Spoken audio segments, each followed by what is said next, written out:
You know, when you're not drinking wine, wine glasses are good for something, you know. So they make a very nice ringing bell sound. Well, welcome everybody. Welcome to sunny California. Oh, it's not California. I forgot. Sunny St. Petersburg, Russia. We're having a good time here. We've had people out in the bushes today looking for things. We've had people going to banks and making financial transactions. We've had people in Zoom meetings. We've had all kinds of people doing all kinds of things all today. Very, very mixed up. One of the things I need to tell you ahead of time is that for some of us, we've been having a weak signal connection with Zoom and with our local telephone companies here. So if we drop out, don't worry, just hang on, sit tight where you're at. We'll be right back in about 30 or 60 seconds if we drop out. But we've been having problems with a few of the lines today, so just a warning ahead of time. Good evening, Karen, good to see you. Yeah, Robert, welcome, Robert. Yeah, young Robert, he was talking just recently for us, one of our speakers, and did a super job. So, hey, Michael, I actually am in California. Good, good. Yeah, I'm a Rotarian and a friend of Natasha Alexandrova, so glad to join you. I'll be in and out this morning because I've got some people dropping by with errands, but I look forward to being part of the meeting. Okay, very good. Welcome. You're welcome anytime, dear. Pop in whenever you can. There's always a golden nugget to be picked up somewhere along the line. So pick up the gold nuggets in California. I think it was 1849, if I remember correctly. But anyway, go pick those gold nuggets up. Okay, everybody, we have found that around the world, people are having to make decisions, lots of decisions. Decisions about taking a vaccine, decisions about should they have a Zoom meeting or should they have a hybrid meeting? Should they get back together and meet in a cafe or a hotel to have their Rotary meetings? There's a lot of decisions to be made out there. And hopefully people will think about their Rotary club and the decisions that we make inside the clubs. And we're going to talk a little bit about that later on this evening. But this evening, we've got a very intriguing guest speaker, Michele Berdy. And when I heard her name, the first thing that popped in my mind was a little birdie tweeting. And then I found out that she's been writing in the Moscow Times for 20 years. So she's been tweeting in the Moscow Times for 20 years. No wonder she's got a name called Berdy. It's very obvious. It's not strange to me. It makes sense to me that she's doing that. I'd like to get our meeting started off on the right note if I can. To see if I can get my screen share here working. Sometimes it does and sometimes it doesn't. Let's see what we got here. What do we need to do? We need to get out of here and go. So I push on, I think I click. No, okay. Not yet, dear. Yet?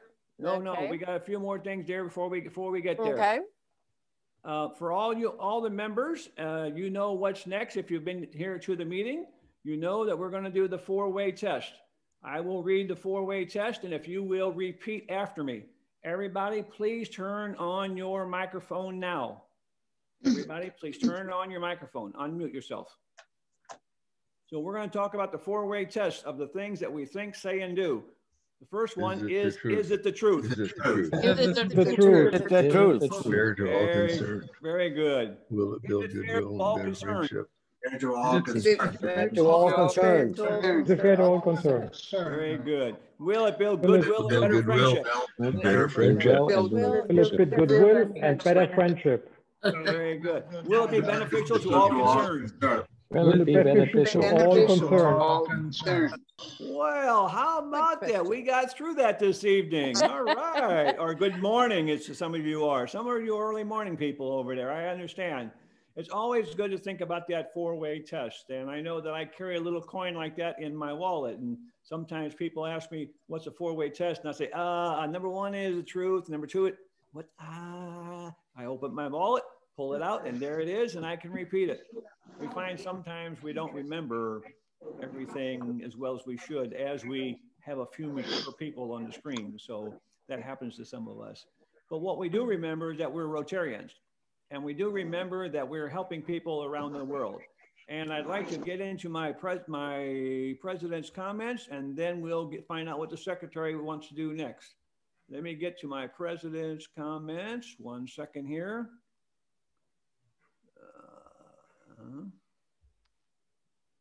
All right.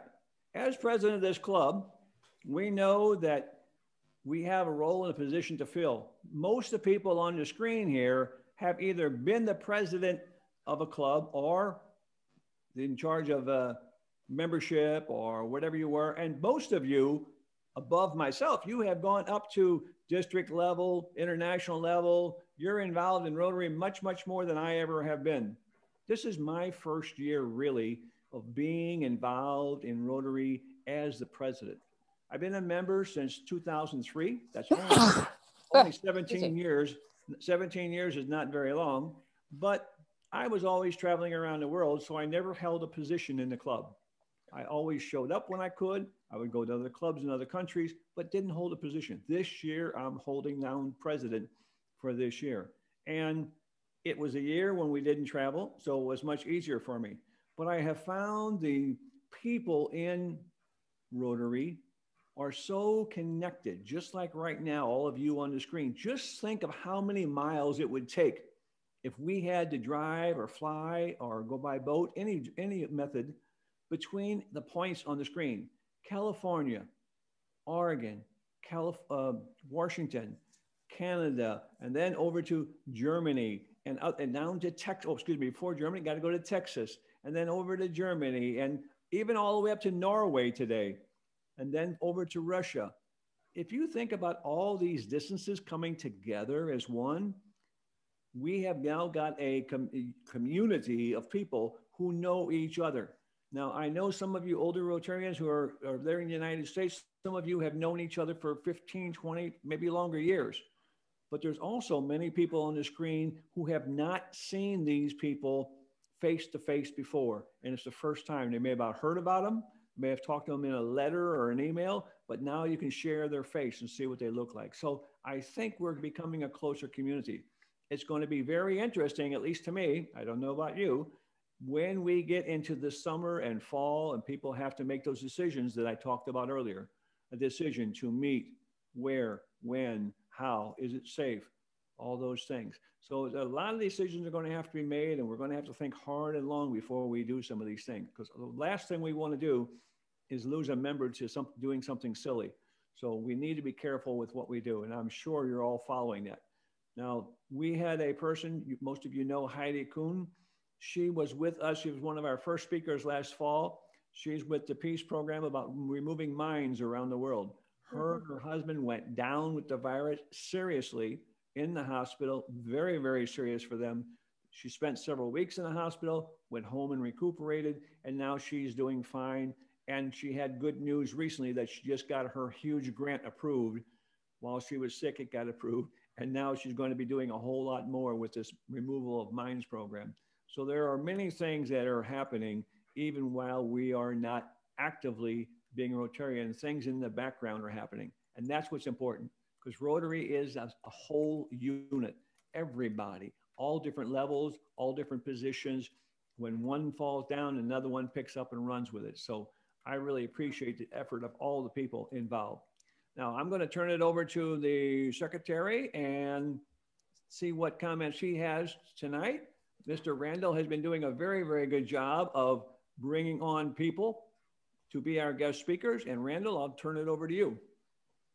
Thank you, Mr. President Michael. Unfortunately, I can't share my PowerPoint because I can't connect on the laptop, on my desktop today, but I'm going to read through the news that I wanted to share.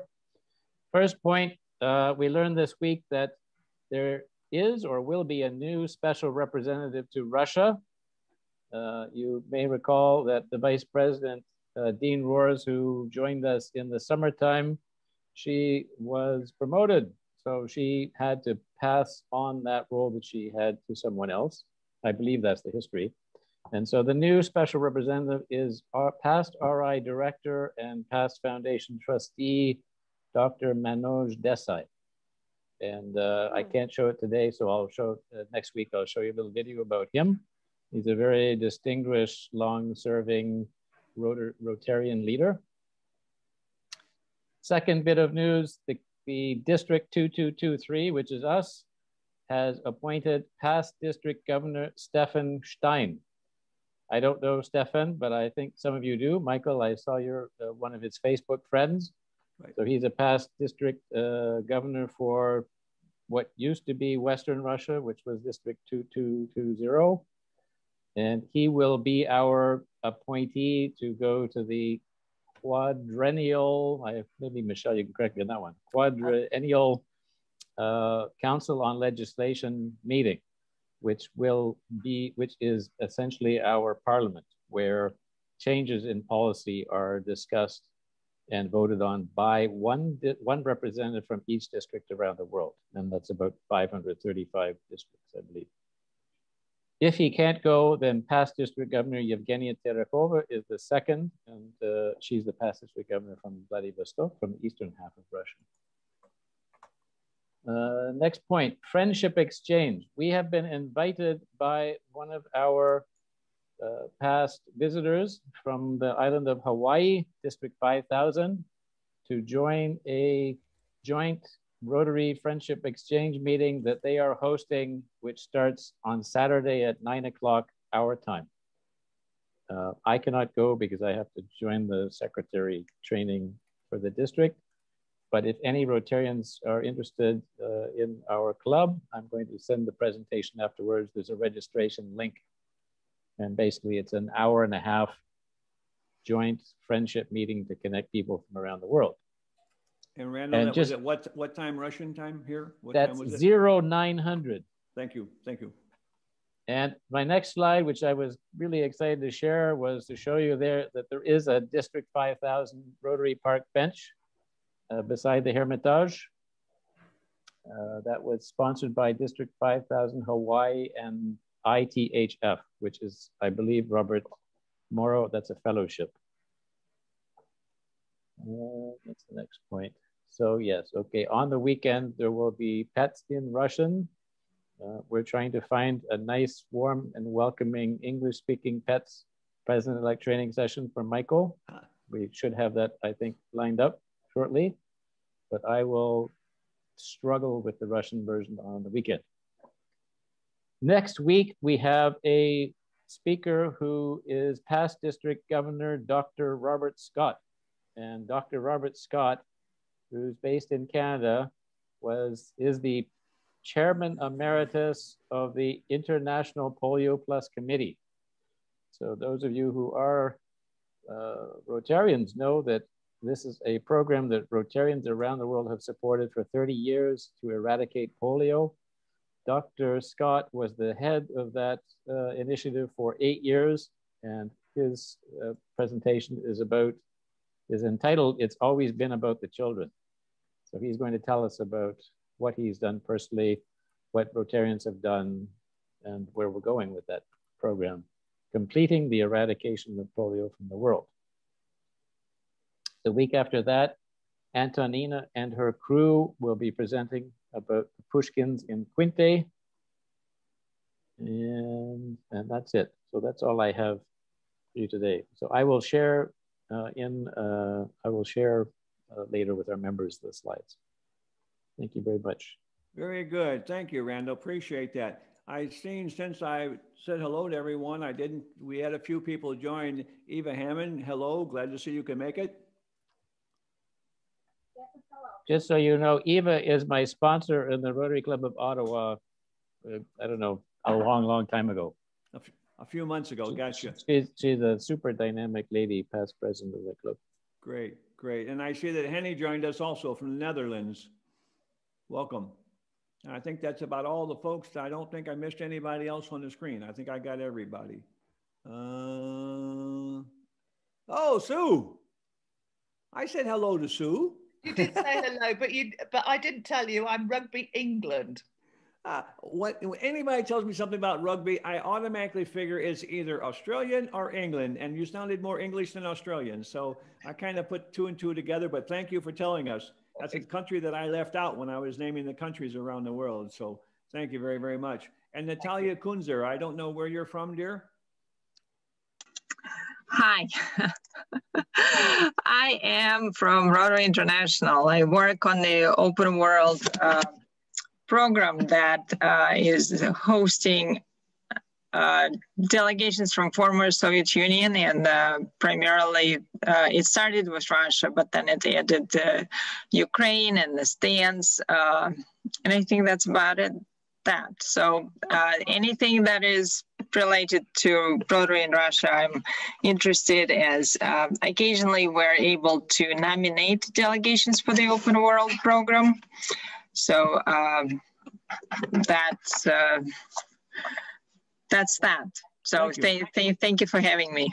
No, you're welcome. You can join us anytime. Thank you very, very much. You're going to find our doors are always open here, except for closed meetings once a quarter. Otherwise, our doors are always open to everybody. More than happy to have you here. I think that covers all the news I want to have. I would like to, if I can find my information sheet, I would like to introduce you to our guest speaker this evening. Now, let me get my slide. Oh, I almost forgot something. Happy St. Patrick's Day to everybody. Yeah. If you're not drinking cold beer, if you're not drinking green beer or green lemonade today, you're doing it wrong. You got to have one of those, either green beer or green lemonade. Oh, maybe green wine. If you take a little Chablis and add a little food, you can have green wine. But please try to remember and say hello to someone you know who's Irish today. They'll be happy to give you a hug and say Happy St. Patrick's Day back. So sorry I forgot that. I meant to mention it earlier. Missed that. Okay, about our speaker this evening, Michele Berdy. She says she's been in Russia for over 40 years. She's not even 40 years old. How can she be here 40 years? I know, isn't it amazing? I came when I was 3. Yeah, I think so. She did postgraduate work at the Pushkin Institute in Moscow, and then worked as a translator before becoming an editor in the Soviet Union. She's not only an interpreter and a translator of several books, but also hundreds of articles, short stories, and she's been writing a little tweet, as I mentioned, in the Moscow Times for a number of years. Well, following a decade of producing for the American Russian television, which she worked for part-time, with programs in Russian regional specialization. Now, I think what's more interesting is her articles appear in Russian and English press. Now, I have written a number of articles about lean manufacturing in English and in Russian and been published in many Russian magazines. But boy, I could have used some help from somebody who was fluent on both sides and who knows the English and Russian literature and grammar to make it a whole lot easier for me if I had known somebody like her before. So without taking any more of her time, I'm going to turn the floor over to Michele. And Michele, the floor is yours, and we're waiting to hear from you, dear. Okay, now I'm going to, oops. Is this right? Yes. How's that? We got it. And I will. My favorite song by the Beatles. Slideshow, Slideshow. Okay, ta-da. All right. Thank you very much for inviting me to speak to you all. To be honest, since I really didn't know what would be interesting to you, and since I knew that you would be all over the world, some people who'd have, I think, have you all had experience here or not everybody? Most of them have. Most have. Yes. Anyway, what I thought I would do is simply tell you a little bit about the experience I've had here in my work career, which went in several blocks over the years. And I won't take too much time doing that. And then there'll be plenty of time for you to ask me the questions so I can speak about what is of most interest to you. I did come over here, if I can figure, okay, in 1978. Actually, my first trip was in 1975 for a student trip. But I came over here to study because I really wanted to become a translator. I wanted to become a translator from about the age of 16, and I have no idea why, but I really did. And at that time, there weren't a tremendous number of places to study translation in the United States.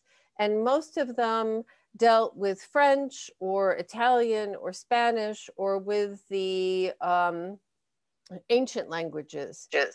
And Russian is really hard. So after I graduated from college, I could read Tolstoy and I could talk about Akhmatova, but I couldn't actually ask for, you know, a half kilo of kielbasa in any convincing way. So I came over to study, and then I got a job with Agentstvo Pechati Novosti. This was our building, Narodi Party Yedini, the people and party are one. This is actually now the Ministry of the Press on the, I don't know if you can see this, but over here, this would be Pushkin Square and that big theater. We worked there at first. And when I was there, they gave me, or I rented an apartment, which I called the shiny brown everything. It was a one-room apartment. This was 1978, but I had like a black and white TV with the spindly legs. And I had a kitchen. The only place where the brown went away was in the kitchen, where I had a pink and gray floor and a tiny bathroom. Do you all remember this? Maybe you, I guess this is gone now, but in the bathrooms, to conserve, I guess, metal or something like that, they had a very long faucet. So you could switch it from the sink to the bathtub. Actually, I thought it was kind of clever, but still, it was not exactly what I was used to when I grew up in upstate New York. I worked for Novosti for about almost 4 years. And I was first hired as a, what they called a stylist. I was editing translations. And it was actually a wonderful way to learn how to translate, because you are sitting there with texts and seeing the decisions that other translators made and turning it into better English. They all had what we always called TAS English, very proper, but not exactly colloquial English. After a small period at home, I got in, when things really opened up again, I was doing a lot of interpreting, both consecutive and, as it turned out, simultaneous interpreting for visitors. There were lots of visitors who came to the United States. I would take them around, take them to Bloomingdale's and Alexander's and help them choose gifts for their families in those early years. And then we would come to Russia and I would sort of do the same thing here the entire time. This was a production, it was a 4-part series that Hedrick Smith worked on called Inside Gorbachev's USSR. During that time period, we filmed sort of almost the entire kind of all of the changes and the sort of dissolution of the Soviet Union and the beginnings of the Russian Federation. This was in Vilnius in 1989 with Brazauskas. I don't know if you remember now, but at that time, Lithuania actually seceded from the Soviet Union. And we filmed the entire process. There was lots of congratulations. There was dancing in the street. And then the next day we flew into Moscow and absolutely no coverage of it at all. No one had heard about it at all. During that time, I worked as first an interpreter and a kind of a fixer, and then got to be a producer and a reporter. I worked on a lot of with Western companies, as well as eventually began to work with Internews, which was an NGO that supported local television in Russia, and worked on Russian programming, including on Channel 1. those early years were kind of rough. At the very end of the Soviet Union, if people remember, ration cards, kind of empty stores, a lot of tension, but also, and the sort of classic babushki selling things from their home gardens. But it was also a time when culture was opening up. So this, for example, was reciting poetry at Pasternak's grave, which people did every year. And for all of the sort of upheavals and confusion and difficulties of those years, there's a lot of it that I remember very fondly because Moscow still wasn't as built up as it is now. So this was, right now, this is across from Pasternak's house at Peredelkina, and it's like an entire apartment complex. But, you could still walk across fields with flowers, 10 kilometers outside of Moscow. Throughout the 90s, I always call it the kind of Soviet hangover. It was a very difficult period. I don't know, most people came to Russia in the 90s. So that is their kind of introduction to it. For me, it was a very big change from what had come before. But there were so many difficulties. This was, for example, a group of emigres, forced emigres. They were Armenians who had to leave Baku, and they settled outside of Kaluga. And it was very difficult. Nobody quite knew how to provide for them. So they were living in kind of rough circumstances. People were basically quite welcoming. But again, this was outside Kaluga, very still this sort of, I know the roads weren't very good, but there was still a very kind of cozy feeling to a lot of these places, which I suppose sounds a little bit odd, but when I think back on those years, I remember a lot of mushroom picking and seeing, a moose wander across a field outside of Tver. I had friends, I did a fair amount of traveling around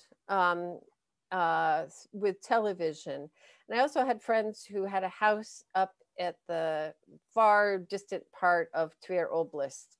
So I went up there several times, and you could tell even sort of mid-90s, it was still kind of an old-fashioned way to celebrate your wedding. And I loved this because this was a village school. It was, 1997.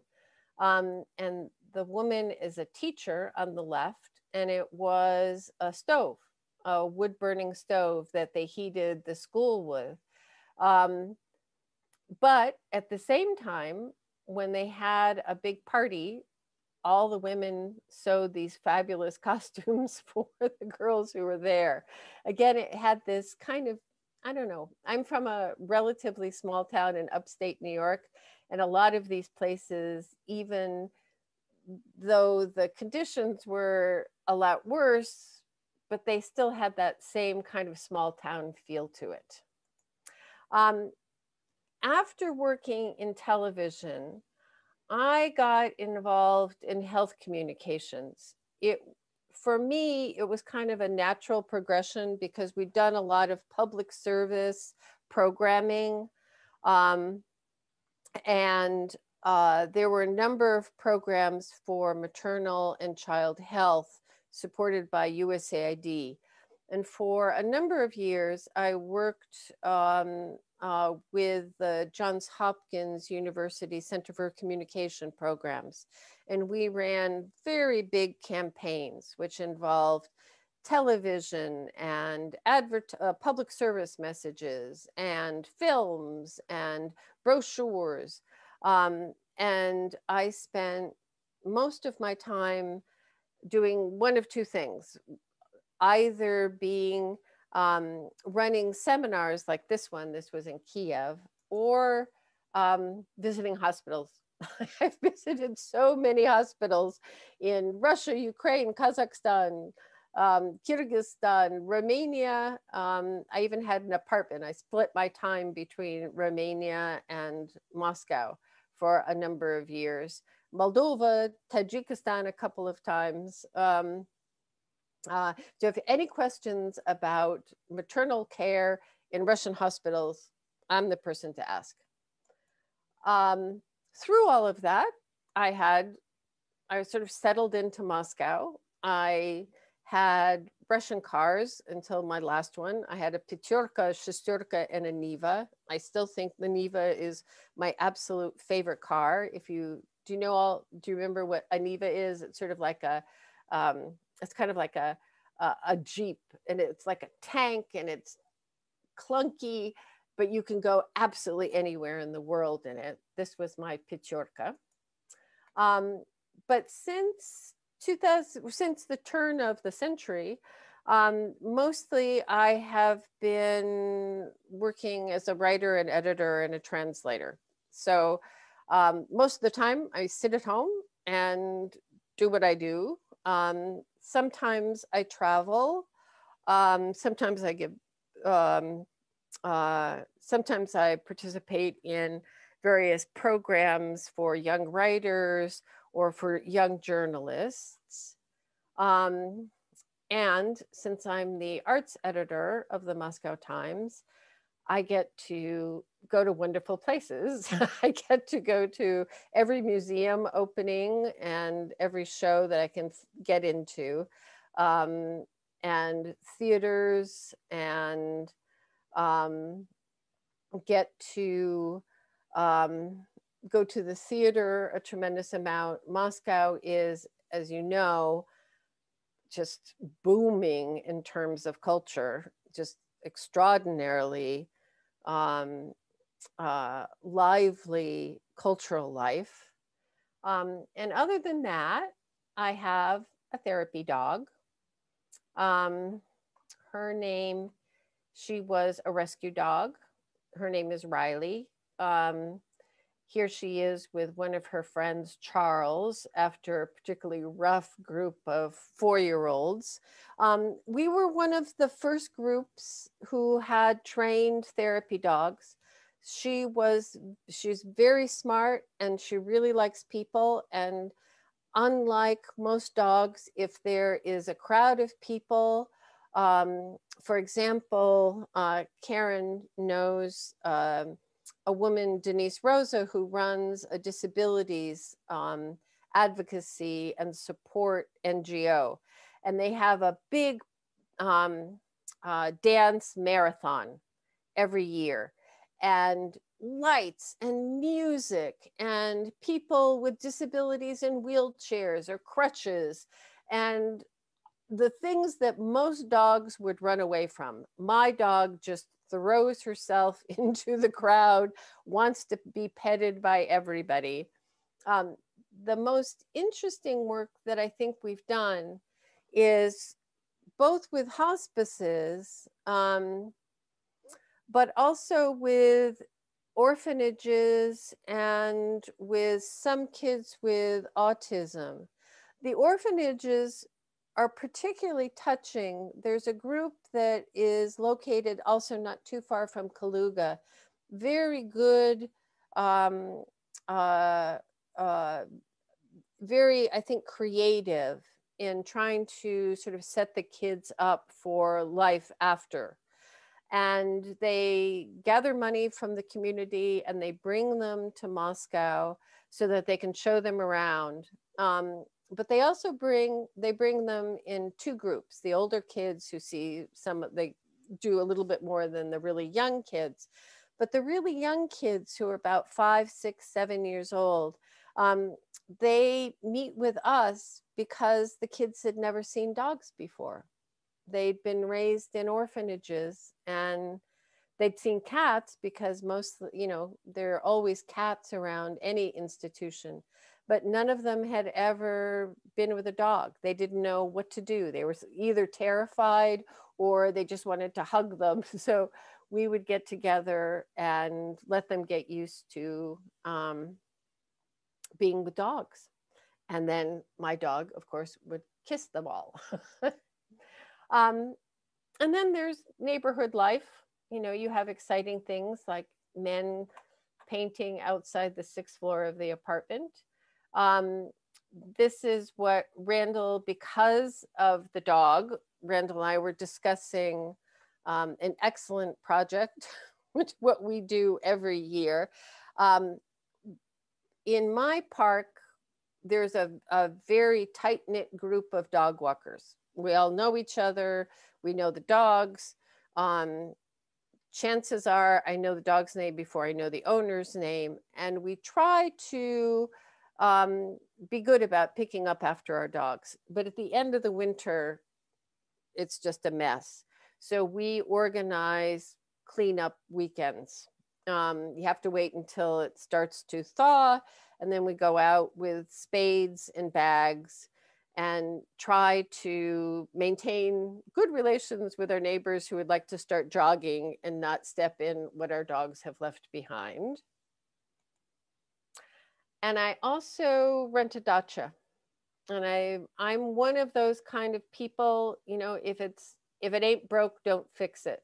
So I've lived in my apartment for over 25 years, and I've gone to the same dacha for over 25 years. And I spend usually at least 3 months out at the dacha picking mushrooms, always with help. It's always embarrassing when an 8-year-old is correcting you. But if you're not raised picking mushrooms, you know, you need all the help you can get.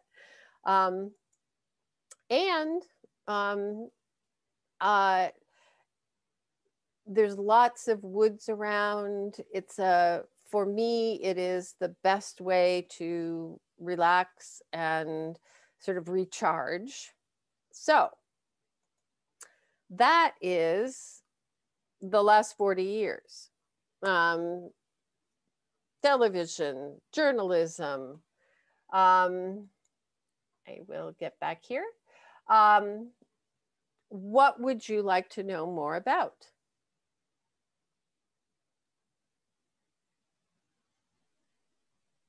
Okay, the way we normally work this is that we ask the folks just to raise a hand, and then I'll call on them, and they can ask you a question. Somebody was speaking up. Stan, go ahead. Stan's first. Karen, you'll be next.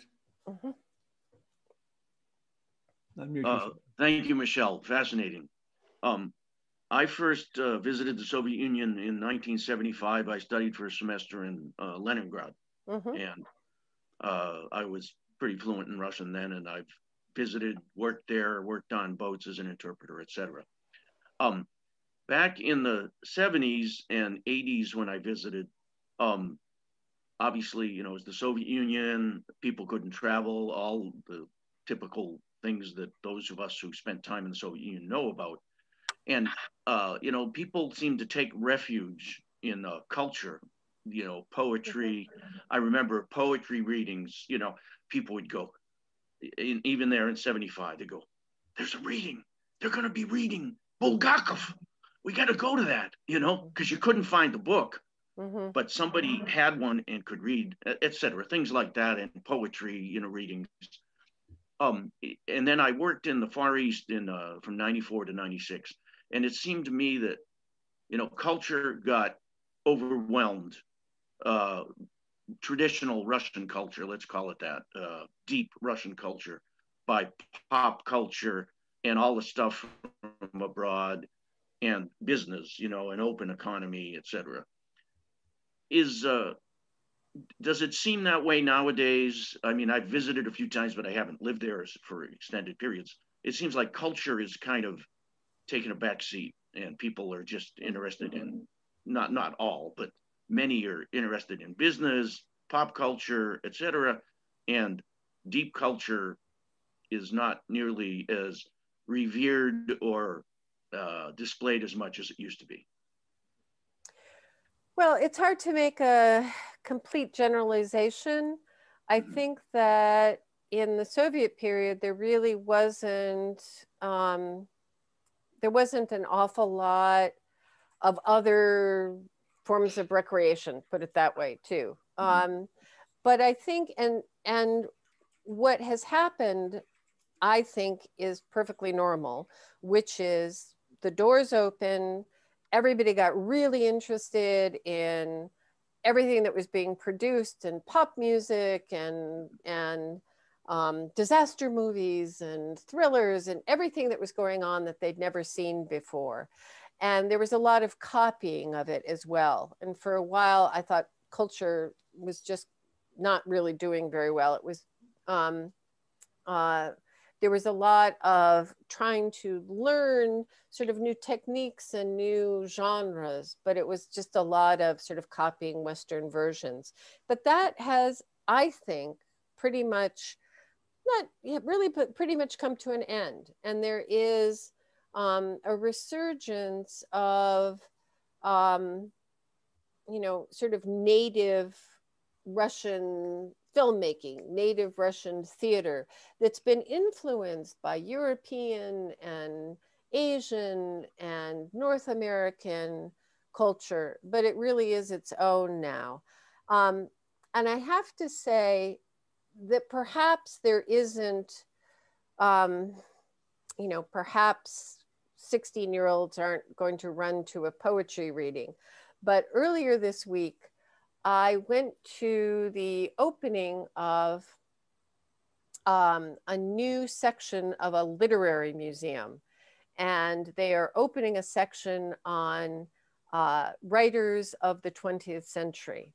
And they're opening it with a little exhibition of Osip Mandelstam and his wife, Nadezhda Mandelstam. And there's not very much, they were so poor, there's almost nothing that they actually own. There are no, very few objects that were theirs that they could display. But interestingly, when we got there, it turned out that for this little opening, 3 rooms in a obscure Moscow museum that almost none of my friends had ever heard of, 200 people had called and tried to get to the opening, and they'd had to divide it into 4 separate sessions to let everybody in. So, and you know, there were young people, obviously there were a lot of older people, but you know, culture is not dead. Yeah. Thank you, Michele. Karen, you're next, please. Michele, I've followed you for decades, and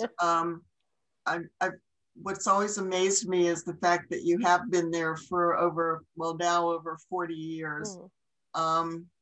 One, did you ever imagine that you would be here so long? And 2, what are some of the challenges that you've observed since so much has happened during that period? Yeah, no, of course I didn't think so. I always say it's a little bit like, you know, you graduate from college and you get a job offer in Peoria and you think, okay, I'll do that for a couple of years. And you never plan to move to Peoria. But then you sort of set down roots and you get used to a routine. And I apparently am someone who absolutely loves routine because I don't change things all that quickly. And before you know it, 40 years have gone by.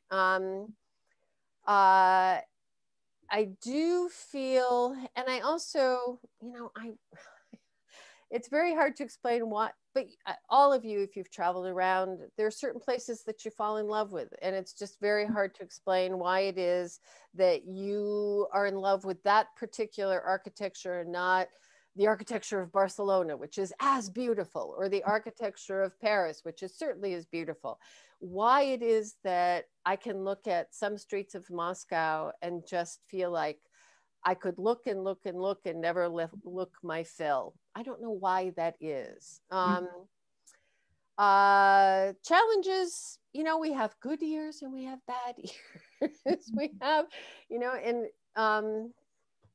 I think that for me, most people just, for one thing, people are surprised that I've been here so long, and people are surprised that I speak Russian very comfortably, so that I find it generally quite accepting.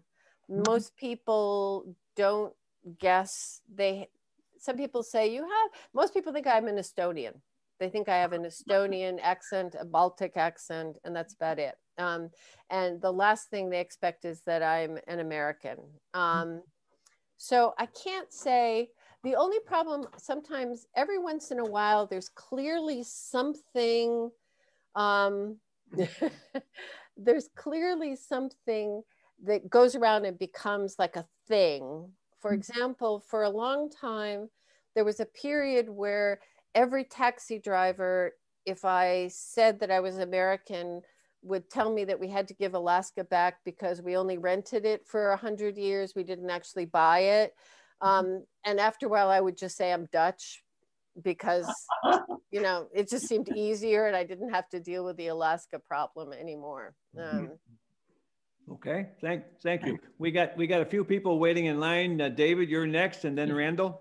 Yes, Michele, I'd love to correspond with you offline and compare experiences. I first got to Russia in 1989, so you saw a little bit of more of the old system than I did. But my friends then, one of them was named Nino. You know what Nino, Lenin spelled backwards. I mean, that's what parents used to do to their kids. My question, I guess, is Randall mentioned one thing that's happening, which is a virtual exchange. Rotary has things called friendship exchanges where people connect around the world, either in person or now increasingly virtually. So we're going to have a program coming up where it will be from Sakhalin to Novosibirsk to Moscow to Honolulu to Seattle to the East Coast. Cool. And finding a convenient time of day for everyone in those time zones is a little harder than what Stan's been struggling with recently about our binational. Anyway, what suggestions, ideas, nuances do you have for what ordinary citizens and Rotarians can do to improve, you know, connections between Russians and Americans, maybe bringing in other people from other parts of the world who can engage in these processes? You know, Rotary is non-political, of course. Yeah, I will have to think about that to give you a good answer. I think that there are simply, you know, common human problems. I'm sure for all of you, you probably experienced the same thing I experienced, which is if you'd asked me how Russians are different from Americans 3 weeks after I got here, I could have talked for 3 years. But the longer you live here, the more people you meet and the more nuanced and complicated everything is. And then you kind of, you know, it's like, I can't tell you. I'm not sure that, you know, I can sometimes say that there are slight differences in what are high values and low values, you know, where Russians, in fact, think education is like a super high value. Americans think being a self-made man is a very high value. You know, you can sometimes sort of find those kinds of distinctions. But basically, I think that right now, people are having a lot of the same kinds of problems in both countries and around the world. And finding, I think it's very possible to, you know, it really doesn't depend on what kind of system you have or what kind of government you have. People are still having the same kind of problems. So, but I will have to think about that a little bit more and give you a more thoughtful answer. Yeah, I'll write Randall and Michael to ask them to forward an email to you. Sure. And put us in. Great. Randall, you're next. Yeah, thank you very much. I would like to ask a question, and I hope after I ask the question, also Michele, you can elaborate a bit on the project idea we had, and I guess I'll explain why I think it's relevant to us. But you, in your slide, in your presentation, you said maternal and child health. And I don't know how much you are familiar at all with Rotary, because I forgot to ask you. Have you had any connection before with Rotary? Only sort of only peripheral, I would say. Okay, so Rotary has an adjacent foundation called the Rotary Foundation, and Rotarians around the world, we contribute money to it, and then we work with it in implementing some of its programs. And when we access monies from the Rotary Foundation designates now it's up to 7 different areas of focus, and one of them is maternal and child health. So a lot of Rotarians all around the world have done a great deal of work in issues relating to maternal and child health. And I wonder if you have any lingering ideas about areas of opportunity where Rotarians might come to play a role in helping this maternal and child health care in Russia. Well, I was the head of a foundation called Healthy Russia. And after I left it, it continued on for quite a while.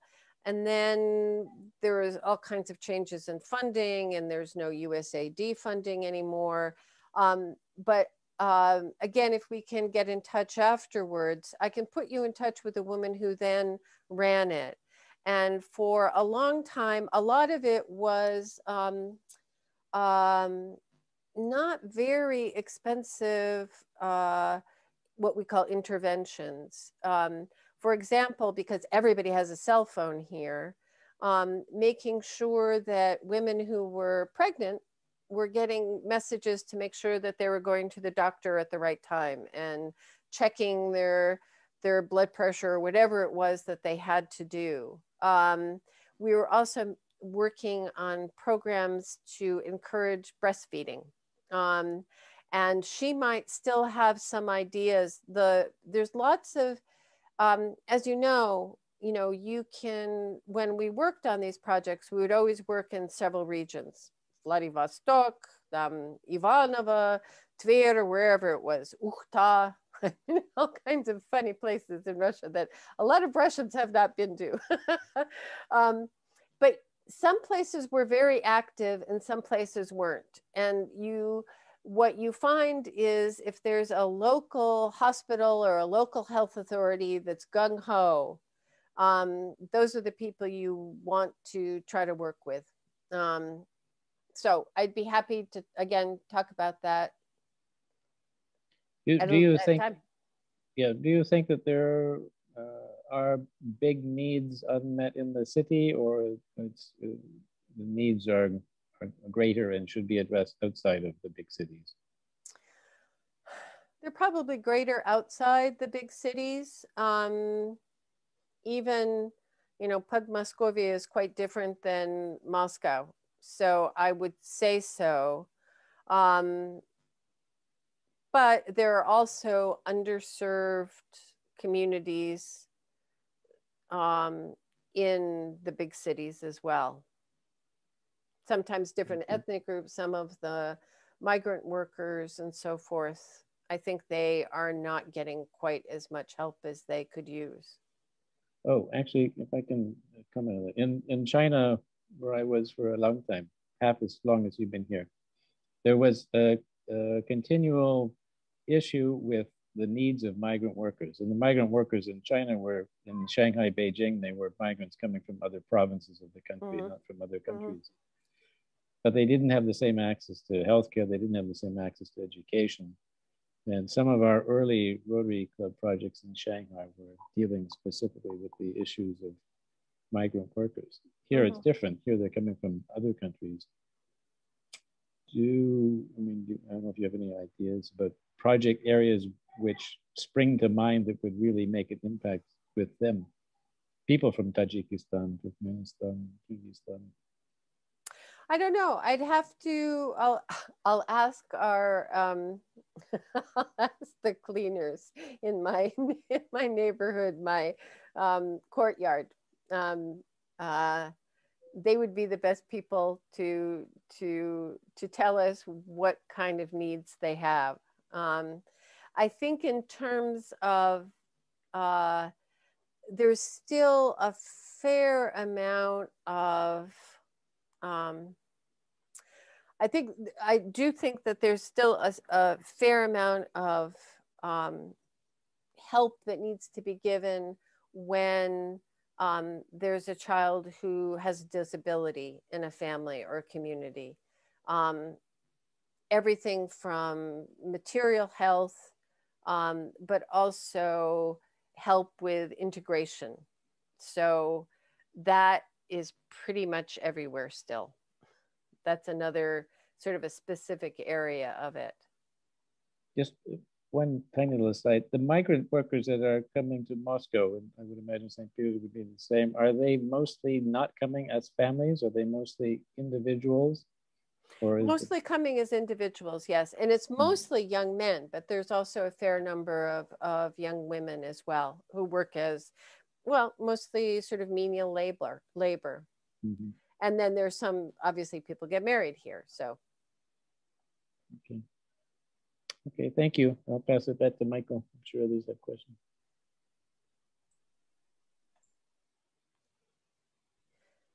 Michael? Yes. Sure, I'm sorry, I was talking, excuse me. I apologize for being offline. We're going to move on to the next person asking questions. Did you have to leave, Michelle, or? No. Oh, okay. I just see messages popping up. I'm sorry. Yeah, that's why I'm sort of going. Okay. Helge, you're next. Your turn. You still online with us? I hope he's still online with us. Looks like it. Helge, where did you go? I'm on now.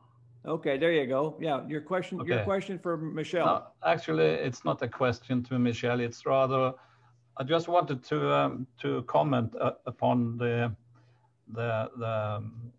cultural experiences that I have been so lucky to have when I have been traveling in Russia.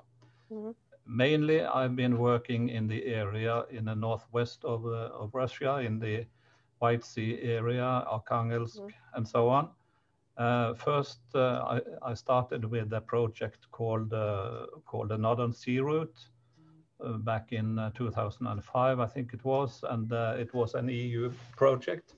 But after a while, I was very well acquainted with the people at the university in Arkhangelsk.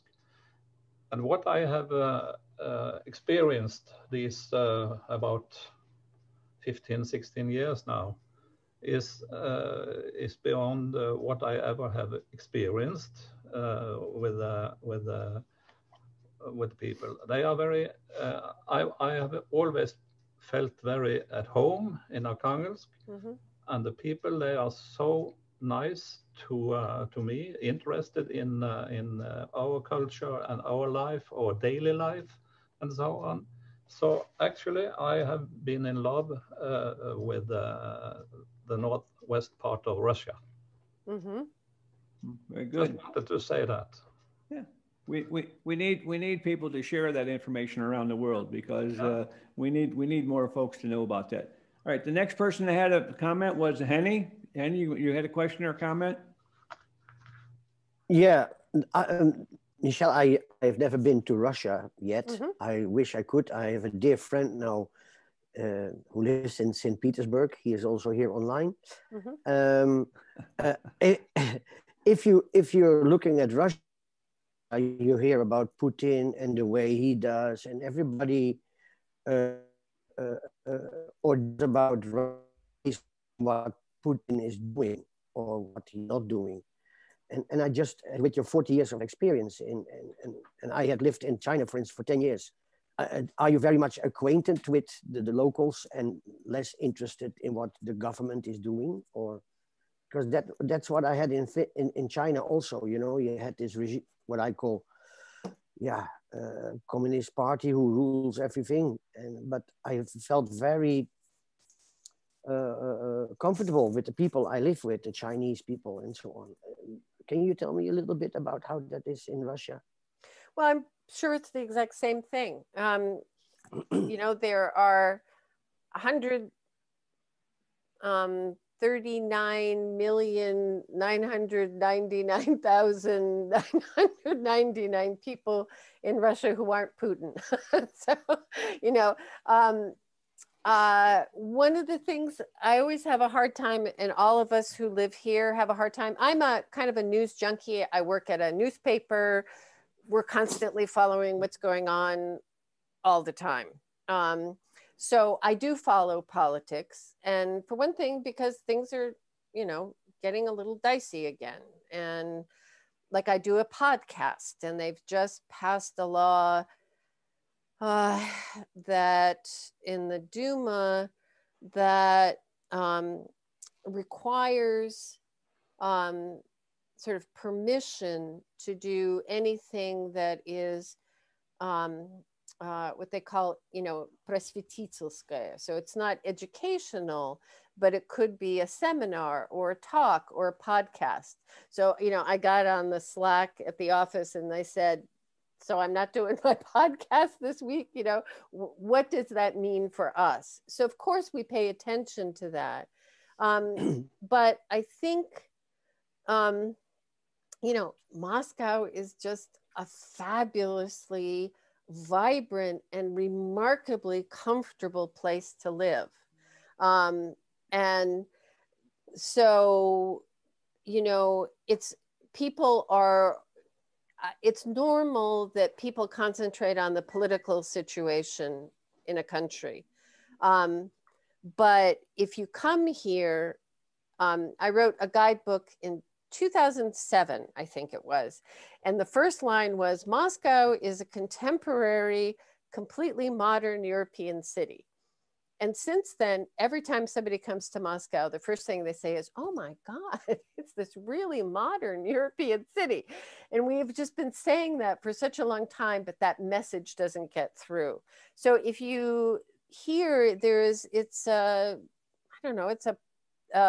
very livable, you know, for a big city, quite friendly, very comfortable, very vibrant place to live. And there's lots of people who just sort of there's among my friends, various generations, a lot of people just kind of block out the politics. They don't have TVs anymore. You know, they just live their lives and that's it. So come visit. Okay. All right. Okay. Thank you very much. We have time for one more question before I have closing comments and so forth. Nata Peck. Nata, you had your hand up, Nata? Hello. Yes. Do you hear me? Yes, go ahead. My name is Natalia Pechersky. Очень приятно. Abbreviation, yes. And I have a question to Michele about her work as a journalist. I've heard your podcast, lovely one about procrastination. Oh yes, my most recent one, yes. It's a brilliant record. I don't know whether you spoke today about it. Unfortunately, I was late at the meeting. I wish to know whether you think that's a very typical Russian disease, so to say, or it's more international. Well, I think it's international. I do think it's international. That said, because Russian has so many nuanced ways of talking about it, I think that Russians are kind of connoisseurs of procrastination. And I didn't even in the column, I think of Oblomov not as like a procrastinator. I think of him as like a whole different category. So I think this is a place where I do have to say, when I was working and heading organizations where I was the only American, I would try, we'd had certain deadlines for things, and I would try to get people to kind of work on it a little bit and sort of keep things going. And my staffs never work that way. They always did everything in this last push 3 days before something was due. and then I just realized that they finished everything on time. It wasn't the way I like to work, but it worked for them. So who cares? So maybe there is some sort of difference in style of work. It's hard to say. The thing is, why I'm asking you, thank you for your comment. The thing is that it's a very valuable ideas which you're discussing in your talk, and valuable not only for just the ordinary people, but even for the business people. Because when contacting Russian business, from the point of the, for example, American one, it could be very difficult to cooperate because of these differences. Yes, I think I'm sure that's true. And that's why I do sometimes seminars on translation and business translation.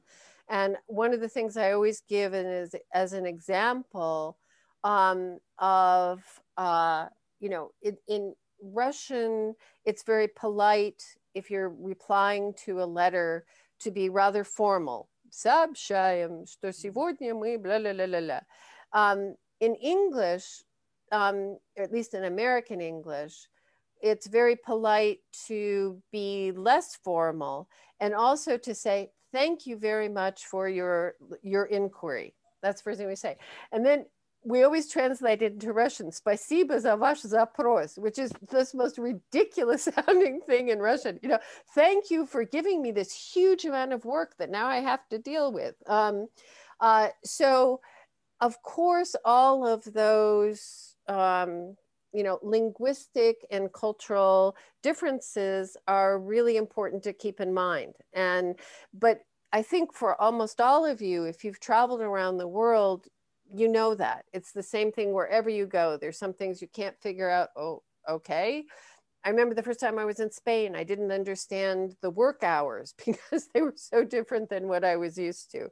But I couldn't agree more that that kind of facilitation and that kind of analysis makes much more smooth international business relations. It's true. It's true. Would you be interested to make a public presentation also by Zoom, for example, for a little bit wider auditorium? Because here are the Rotarians, the people are much more focused on special questions.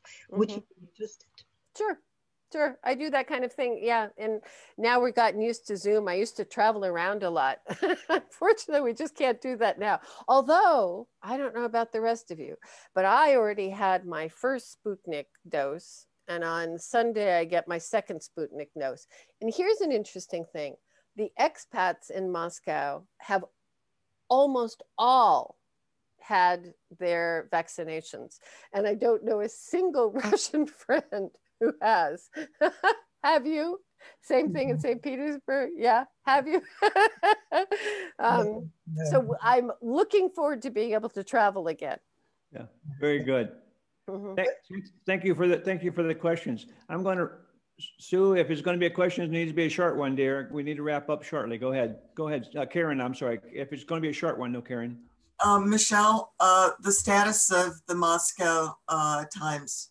I mean, when I was there, of course, well, in the 90s, and it was huge. There was a version in St. Petersburg and Moscow, and now I think it's been really constrained and operates outside of Russia. Could you just say? No, well, we have the problem is that a couple of things. Well, internet. So that a lot of the need that the Moscow Times and the St. Petersburg Times fulfilled years ago is no longer necessary. And then the biggest change was actually at the end of 2015, when the expat population dropped 70%. Literally, we got the statistics that year, and in January, there were 128,000 British citizens. in December of that year, there were 23,000. I mean, it was just huge. So all of the people who read us left. And so now we don't, the St. Petersburg Times doesn't exist anymore. The Moscow Times exists. Dirk kind of bought it back because it was just going to be closed down. It was sort of really struggling. But what he did is, it's clear that right now you can't make money off of media. So he turned it into a foundation, and we are surviving on that and having a hard time because we did get some advertising, but that has pretty much, a lot of it was for business travels and tourists, and there just haven't been any. So on the other hand, because we have a pretty good, I always say there's like 3.5 of us, but we get about 2.5 million readers a month. So, you know, we do a good job, but we're rather small at this point. I'm actually paying one of the people who pays for a subscription to support. Wonderful. We love that. I always have to do my plea at the end. You know, I don't know for Americans if you grew up watching those Mutual of Omaha ads on, what was the name of the animal show? And he would always do something about, you can see how the mother tiger loves her children. Wild Kingdom. Animal Kingdom. Wild Kingdom. And he would do those sort of silly segues into why you have to buy Mutual of Omaha insurance. I do that now at the end of every podcast, essentially. But, you know, sort of bit by bit, we're holding on. And there is, you know, we're here in Moscow, and I write about culture, and we cover culture. And I lost almost all of my freelancers with the pandemic, so it's been quite rough. But, you know, there aren't too many places in English that tell people what's going on in the world of culture in Russia right now. So I think, you know, we're serving a purpose. Okay, I've got a couple of comments and a short question for you, Michele. First I'll comment. I started coming here in 2004, part-time, and since 2010, I've been here full-time. So for the last 11 years, I've been in St. Petersburg full-time. And I've traveled and worked in more than 47 cities from East Coast, West Coast, North and South of Russia, from all over the place. So I've seen a lot of different people, and your comments about the local people outside of St. Petersburg, when you were talking about Triev and the small village and the feelings, I honestly agree that it's very, very correct. I mean, these other cities I went to, work to, the people were very friendly, and it was a home feeling, you could tell. And those, and the place where the apartment you first showed in your first slide, where you showed your apartment and the kitchen and bathroom, I've been in some hotels in the last 5 years that are still look like that. They haven't been upgraded, so they're still there. I know. There was one place in Berdy that was sort of very similar to that. I remember. Well, there's some that still exist. And your comment about the procrastination, the one you offered 3 different styles in your article, and one of the things that I have found a lot is they think it's going to go away. I would go to work with them, and I would give them an assignment, and then I'd go do other things. And when I come back, it wouldn't be done. And when I ask why, they say, because we thought you weren't coming back. So they just think that I'm not going to follow up, and they don't understand. With my 26 years of military in America, we follow up on everything. It's not you leave anything unfollowed up. So it was very, very interesting. I'm just curious. My question for you is, what's next? Many people on the screen are getting a little bit older and still will work for many years, like myself, work for many more years. But what do you think about yourself? Are you looking at that you will stay in Russia and Moscow, that area, whatever, or in Russia the rest of your life? Or I don't mean to die there. No, it's actually, it's something that all of us who are, you know, my age here are thinking about all of this. And I honestly don't know. I had kind of, because a lot of things have changed. For one thing, you know, it's when I always thought that I would go back to the States to retire. but now I can't figure out the expense of it, you know, because we just have a different scale and sort of have things covered in a different way. So my answer is, I don't know right now. Okay. All right. Well, very good. Well, luckily, I have probably another 40 years worth of projects in my head. So I'm not looking for retirement. Right. As long as I have some place to walk in nature, I'm happy. Very good. Well, on behalf of everybody on the screen, I'd like for all of us to give her a round of applause. Thank you very much, Michele. Thank you very much for inviting me. And people were asking for my address and things like that. Right. I'm not sure if I can catch everybody's, but if not, through Randall. Yeah? You can put it in the chat. While we have a couple more things to talk about here in our meeting this evening before it's all over, you can go to the chat, and if you'll put it in there, people can grab it out of the chat. Okay, I will do that right now. Thank you very much. You're it welcome. was a pleasure talking with you, particularly so many people who have such strong connections with this place. It's really nice. Well, we're trying to do that. We're trying to do the best we can to connect Russia with all the rest of the world and try to find out how to make a better connection so that it's going to be better for everybody, for in Russia and for those dealing with Russia. I need to go to another slide, and I need to turn it over to a very happy man. Most of you who know our club and have been here, you've heard us talk about the CRC, the Children's Rehabilitation Center, where we take care of the children who have cerebral palsy, and it's a project that we started working on. Our treasurer, Andres Bone, is the key point for us to be in contact with him. He's going to sit upright in his chair instead of sleeping on the job like he was earlier, but that's all right. Andres, I'm not going to steal your thunder, buddy. I'm going to let you go ahead and tell the good news and pass it on. So I'll turn it over to you. Thank you, President Michael. I have wonderful news to share with you that the Texas Club's donation reached our account as of today. Thank you very much to the club for this donation. I immediately contacted the Child Rehabilitation Center and asking for at least 2 children that we can choose to support. Tatiana normally reacts very fast, but I believe it was late in the afternoon. She will do this tomorrow, and then we will forward this money immediately to the Child Rehabilitation Center. When Rami and I met her last time, she had very sad eyes. And I shared this email with Michael and with Randall.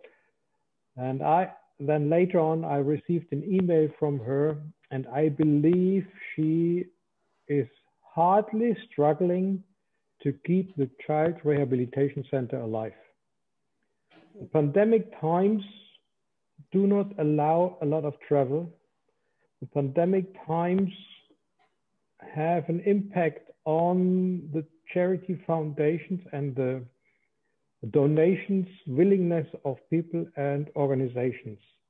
And they are very thankful that we as Rotarian, together with Rotary Germany, together with Rotarian clubs in America, trying to do our best to support them and to keep them alive. I can just forward her sad eyes, which I had to look at, and hopefully can encourage all of you that you speak to your clubs and think about an additional donation to keep this Child Rehabilitation Center alive. If you have seen or would have had a chance last time to see the small video Rami took of Gorin Makar when he was walking on his own. When he started 3 months before, he was just able to walk with hands on the wall to make sure that he's not falling down. Now, with a smile in his face, he was walking along the corridor, opened doors, went into the secretary's room, asked the secretary when she will be able to marry him. So it was so wonderful. And to give kids the gift to talk, to walk, to play like the kids in their same age. just by a 3 months or 6 months training. This is outstanding. So please do me a favor, talk to your clubs and try to fundraise another 2, 3, 4 children. I will be happy to forward this in your club's name, and you will get some feedbacks and pictures that the money ended up where it should end up. Thank you very much for the floor, Michael. You're welcome, Andres, and we appreciate the work you're doing with them. And as I tell people each week, when Goran first went there the very first time, he had to be carried in and could not walk in at all by himself. And he went through 3 months rehabilitation, and he got strong enough so that he could walk partially by holding onto the wall or holding on to other people. Now he's had another 3 months of therapy, and now he is walking on his own. He's not running, he's not in a marathon, but he's walking. And just imagine if you've never walked on your own before, if you've never done that, and you do it for the first time, what is the feeling? How great does that feel? And that's what these donations are going to, the Cerebral Palsy Center, where these children are able to walk, many of them, for the first time in their life. So we've got more people we're talking to, and we're certainly open to people who want to make donations. We've had individuals, we've had organizations, we've had a couple different Rotary clubs. We are certainly open to doing that. We don't think we're going to do a global grant on it right now, but that may happen in the future. Right now, we're taking donations, and certainly we appreciate your help. And the video he talked about, some of you saw it last week. I have the video. I have sent it out. There's 2 different pieces. I'm having them put together. And also we will be doing the voiceover, both in Russian and in English. So that's being worked on now. It's not quite finished yet. Otherwise, I would have it this evening. Hopefully, I'll have it by next week, so that people can see Goran and see him walking again, which is what we wanted. That's the idea. And we're certainly out there looking for help wherever we can find it. Next item I have on the agenda is going to be for us to take a look at what's coming up next. I know many of you have been with us week after week after week, and we really, really appreciate all that effort that you make to come back to our meetings. Tonight, I'd like to report that at one time, we had 29 people on board, and from 7 different countries. How many Rotarian meetings have people from 7 different countries? That's almost as many members as we have in our club, but yet we got 7 different countries represented. We really, really appreciate that.